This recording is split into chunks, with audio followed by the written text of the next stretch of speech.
Сәлем достар, сіздермен бірге білімді болып дәрігер жобасы. Бүгінгі талдайтын тақырыбымыз глюкокортика стероидтар. Глюкокортика стероидтар бұлар қабыну кезінде өте керемет эффект көрсететін препараттардың бірі болып табылады. Бұлардың құрамында стероидты бөлік болғандықтан бұларға қабынуға қарсы стероидты препараттар деп атайды. Давайте осы глюкокортика стероидтардың механизмін талдайық. Бұл видеода механизмдер кітапта жоқ механизмдер айтылады, өйткені бұл білімді бол дәрігер проектісі болғандықтан бұл жерде тек қана мықты ақпараттар болады. Ендеше кеттік достар. Механизм глюкокортика стероидтар. Глюкокортика стероид ағзаға қандай механизм көрсетеді?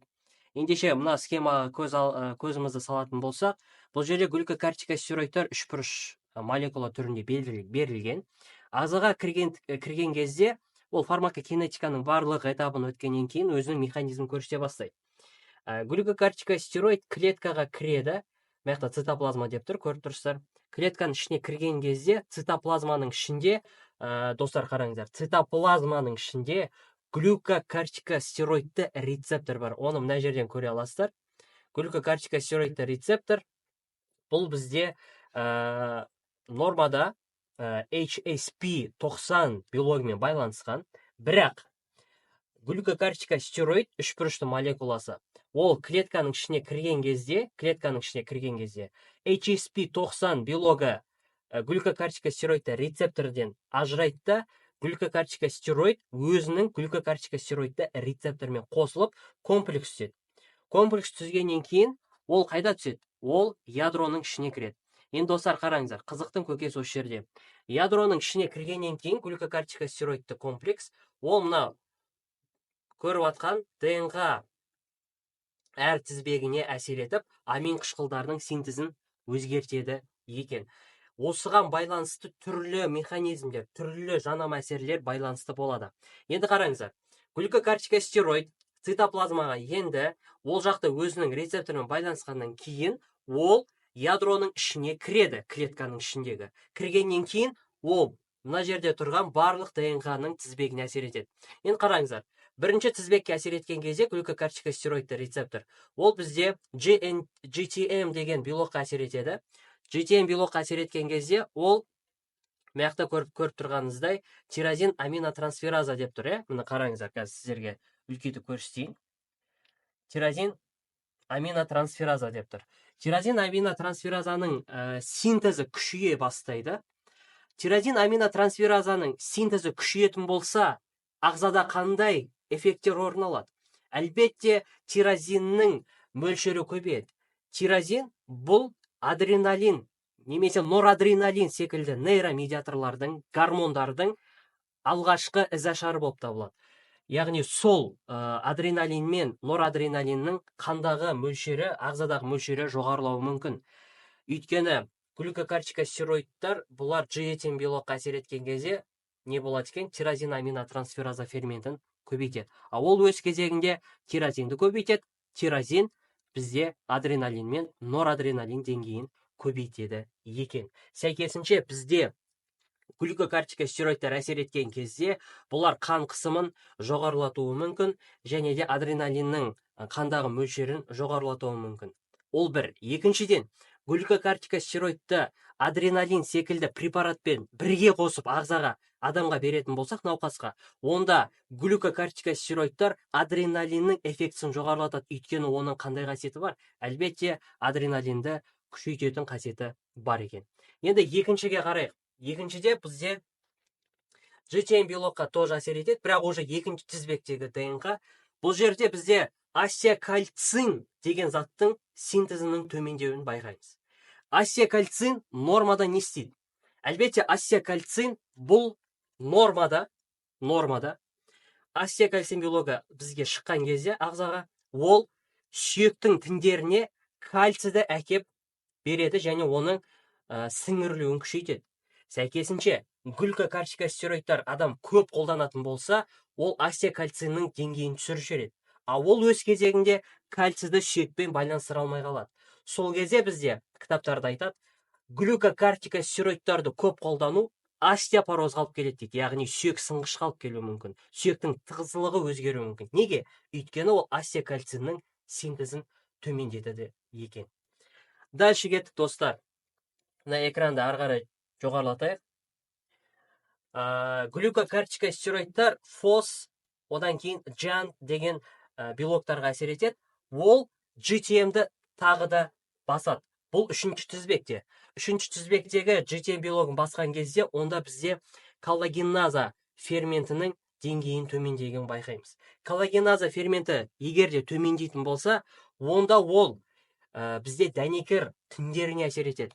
Коллаген, вообще коллаген, ол бізде регенерация процесіне көмектеседі.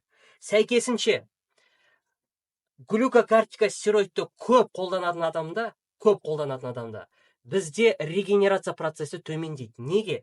Өйткені бізде глюкокортикостероидтар фос және жан протеиндеріне әсер етеді, ол өз кезегінде коллагеназаның синтезін төмендетеді екен.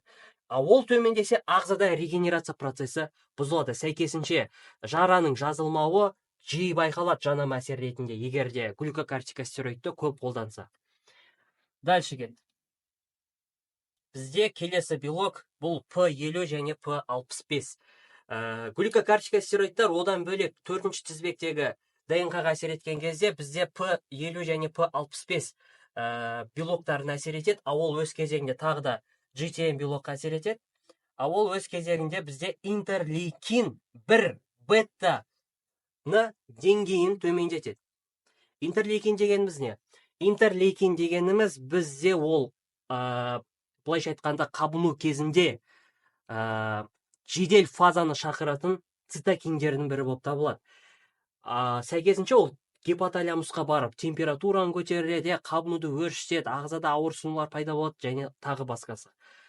Бұл тақырыпты біз арнайы видеомыз бар, жедел фазаның патофизиологиясы деген, сол жерден плейлистте іздеп қарасаңыздар болады. Біз ары қарай кеттік.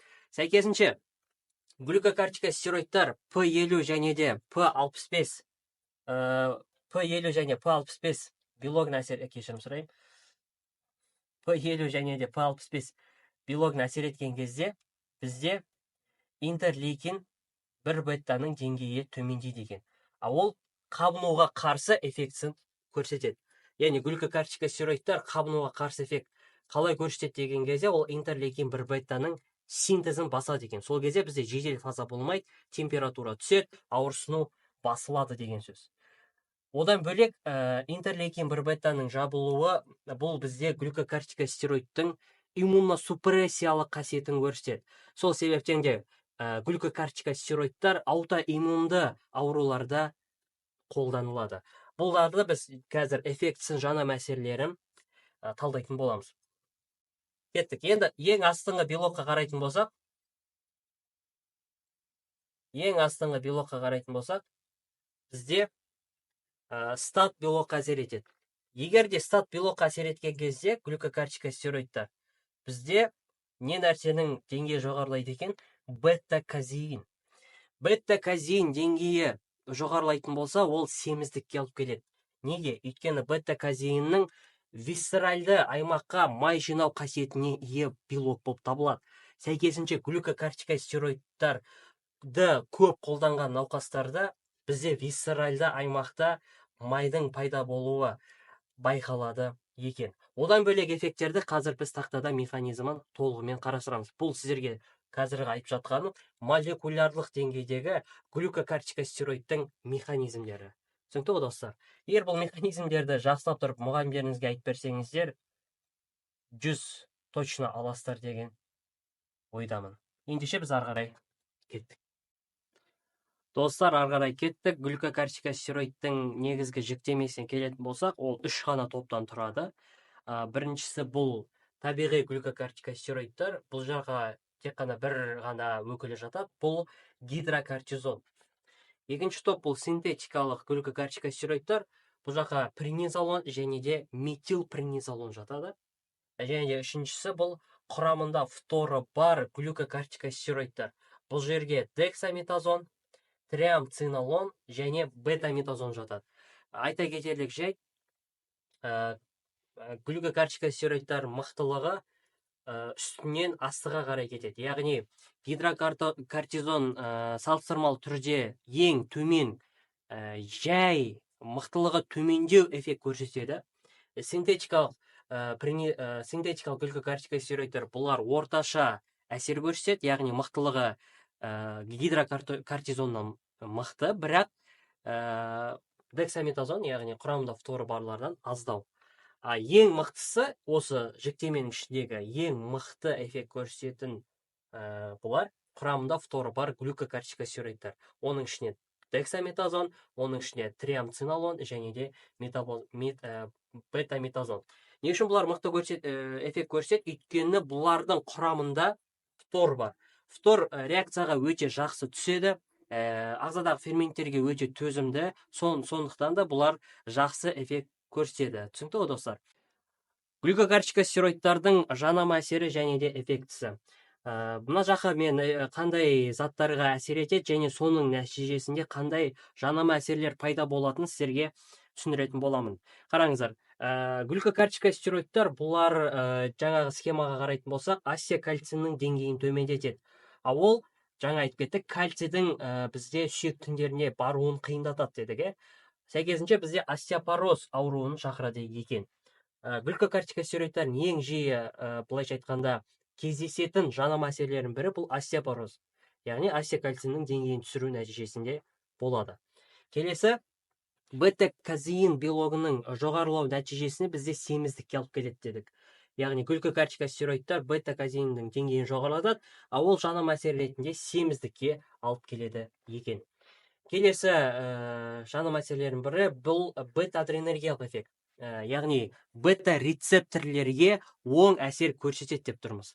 Бета-адренергия деген сөз, яғни ағзадағы барлық бета-рецепторлерді активтендіреді деген сөз. Сәйкесінше бізде глюконеогенез қосылып кетеді. Ол бізде бауырда орналасады, өйткені бауырда бізде бета-рецепторлер болады тоже. Соның нәтижесінде бізде глюконеогенез процесі іске қосылады. Глюконеогенез іске қосылған кезде бізде май мен ақуыз ыдырай бастайды, ол өз кезегінде аяқ пен қолдың атрофиясын алып кетеді. Неге? Өйткені ақуыз бізде көбінесе скелетті бұлшық еттерде болғандықтан, сол жақта белоктар ыдырайды, сәйкесінше адамның қол аяғы не істей бастайды? Шөге бастайды. Соның нәтижесінде бізде мінекей аяқтың азуы болады екен. Бірақ май ыдырағанмен де семіздік кете ма деген қарама-қарсы сондай бір сұрақ бар, жоқ. Май ыдырағанымен бұл жақтағы май қай жердің майын көрсетіп тұр? Бұл жерде май қол аяқтың майы ыдырайды, ақуызбен бірге. Семіздік болады, өйткені бета-казеин бәрібірде ағзадағы майды висцеральды аймақта ұстап тұрады. Оған глюконеогенез тиісе алмайды. Соның нәтижесінде бізде қол аяқ былайша айтқанда абарық болады, ал іш қуыс, мына жақ, артқы жақтағы бөліктер семіз болып тұрады. Келесі, коллагеназа ферментінің деңгейін төмендетеді дедік, ол өз кезегінде бізде регенерация процесіне алып келеді. Яғни семіздік пайда болған кезде іш аймақта стриялар пайда болады. Ол жазылмайды, өйткені бізде коллаген азаяды, беріктілік кетеді, регенерация болмайды. Соның нәтижесінде іш аймақта стриялар пайда болады, коллагеназаның төмендеуі нәтижесінде. Және де ең бір керемет жанама әсер деп те айтып жатқызуға болады бұны, бірақ жақсы моменттері де бар. Қараңыздар, интерлейкен 1 бетаның төмендетуі нәтижесінде бізде иммуносупрессорлық эффект көрсетіледі. Яғни былайша айтқанда иммунитеттің басылуы байқалады. Бұл көбінесе аутоиммунды аурулардың бір жағынан көмегі тиеді, өйткені аутоиммунды ауруларда бізде иммунитет ағзаны жей бастайды. Ол өз кезегінде жақсы эффект көрсетеді. Бірақ көп қолдана беретін болса, сау кезде адам ешқандай аутоиммунды ауруы жоқ, бірақ көп қолданып кететін болса, онда иммунодефициттік жағдайға алып келуі мүмкін. Одан бөлек, бұяқта жазылмай кеткен тағы бір нәрсе, бета-рецепторлер жүрекке әсер еткен кезде бізде қан қысымын жоғарылайды, және де жүректің жиырылу жиілігі де артады. Сол себептен де глюкокортикостероидты тағайындау барысында міндетті түрде біз былайша айтқанда гипертониясы бар ма, жүрегіндегі ақаулар бар ма қарауымыз керек, өйткені ол тікелей қарсы көрсетілім болуы мүмкін. Достар, егерде қай кезде қолдану керек қандай кезде қолдануға болмайды деген сұрақ туындайтын болса, бұл видео біз айтпаймыз, өйткені ол біз арнайы өзіміздің материалымыз дайындап қойдық сіздер үшін. Біздің телеграм каналға кіріп, мына видеоның астыңғы жағында сілтеме болады. Осы глюкокарточка стероидтар туралы толық ақпаратты PDF форматта, Word форматында алсаңыздар болады. Біз бұл жерде жай ғана сіздерге маңызды моменттерін сіздерге механизммен талдап түсіндірдік. Ендеше видеоға ұнаса лайк басып, комментарий қалдырып, достарыңызға, WhatsApp-қа жіберіңіздер. Сіздермен бірге болған Шырымбек Әзібек, білімді бол, дәрігер жобасы. Сау болыңыздар.